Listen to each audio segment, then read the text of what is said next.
Alright, hello everybody, welcome back to Resistance of Tyranny. I know I missed the last 2 days. I had to re-download some stuff from iCloud on my computer that I do all the editing on. And so it's still actually downloading right now, YouTube Studio. So there won't be actually even a thumbnail on these videos until that gets downloaded, until it gets fixed. And I just got my editing app that I use back today, so that explains why I missed the last 2 days. So and I'm actually going to be, and also no podcast for today either, because that's still downloading. But I'm going to actually be putting both topics in one video from now on. Just kind of eliminate a lot of the extra work and maybe have more information in one video. That's what I'm doing for the podcast. I'm having both segments that I'm covering in one podcast. So I'm going to try that for now. Might go back to this old style at one point, but this is what I'm going to do for now. The title will just be kind of a mix between the two. So anyway, a huge project now, an attack is now taking place. The Democrats, or some Democrat group, is now using Pentagon money and funds and an AI system to target pro-Trump messages and narratives on the internet.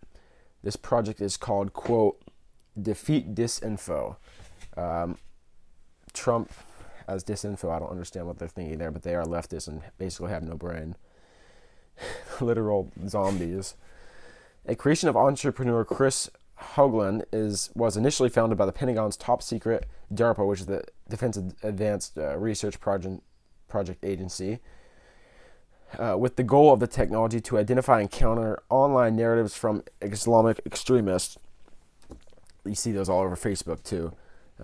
Founded by technology entrepreneur Chris Hoagland, it is still advised by retired Army General Stanley McChrystal, who led U.S. forces in Afghanistan until 2010. Now is being used to defeat Trump using public funding. Not good at all. Not good at all. And then we have World Health Organization chief has said that the distribution of vaccines is a key challenge in the coronavirus fight. So they're just rolling it out more and more and more. The distribution of a vaccine, not in its development, is the key challenge in the global fight against the COVID-19 pandemic. World Health Organization Director General Tedros Adhanom, these names are so ridiculous, Ghebreyesus has stated. I'm not going to try that anymore. The ultimate measure of success will not be how fast we can develop tools. It will be how equally we can distribute them. None of us can accept a world in which some people are protected while others remain exposed, the World Health Organization chief said.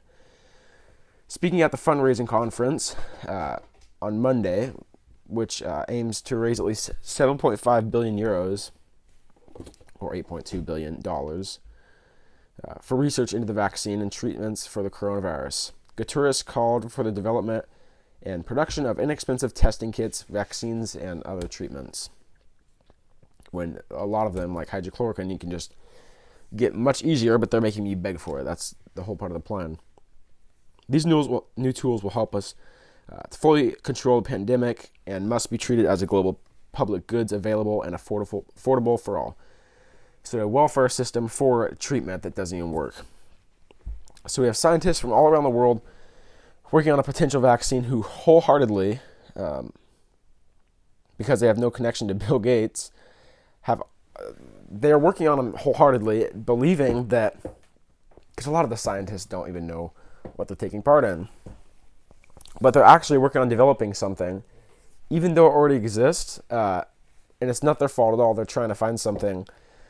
I don't think they should be looking at a vaccine, but looking at other treatments that we already have, like hydrochloroquine and zinc and others like that.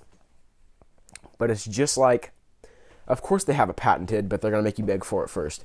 It's no different than the free energy systems, the solar effect generator, water-powered cars, even fuel-powered cars that go a lot further for less gas that have been suppressed and patented, and then those patents have been bought and it's been suppressed, or it's just been some group goes into that lab and just takes it all, which has happened many, many times.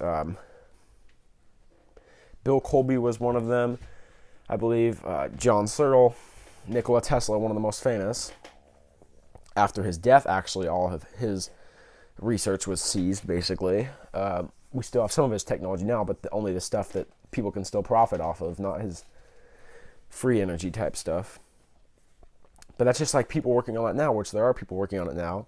I was even working on building one, but I just decided it was too risky. Because it is, especially if it works correctly. And this was one that I was building a replica, a copy of the Searle effect generator based on all the principles that he had put forth in his, and he had explained. But I decided to stop that, at least for the moment. But it's no different than somebody working on developing one of those with good intentions, because all the other stuff is patented and hidden, and they plan on releasing this vaccine only once they've destroyed everything else. And I was watching, actually, a Bill and Melinda Gates interview today, a couple of them, actually, on the Daily Social Distancing show with that one dude, one with David Muir, and just, they're so weird. Like, people believe them because they sound so nice, and he's always wearing pink shirts, and they seem so innocent, but just, really, they're just crazy, psychotic people that love killing people. And you got to be able to see through that, because if you don't, they're going to dominate you, and that's what they're trying. So beg for it first, and if you don't take it, well, you won't get fed, because they're using food to control you. That's actually in the documents. We'll use food to control people. Then you get a little chip in you through the vaccination, and that's the mark of the beast, patent number 666 060606. And just like the barcodes on items, it's also 666. And that's because that was one of the original tracking systems and a digital scanning system for items to be bought and sold. Not good, not good. And it's all just downhill from here if we continue down this path. See you guys in the next one.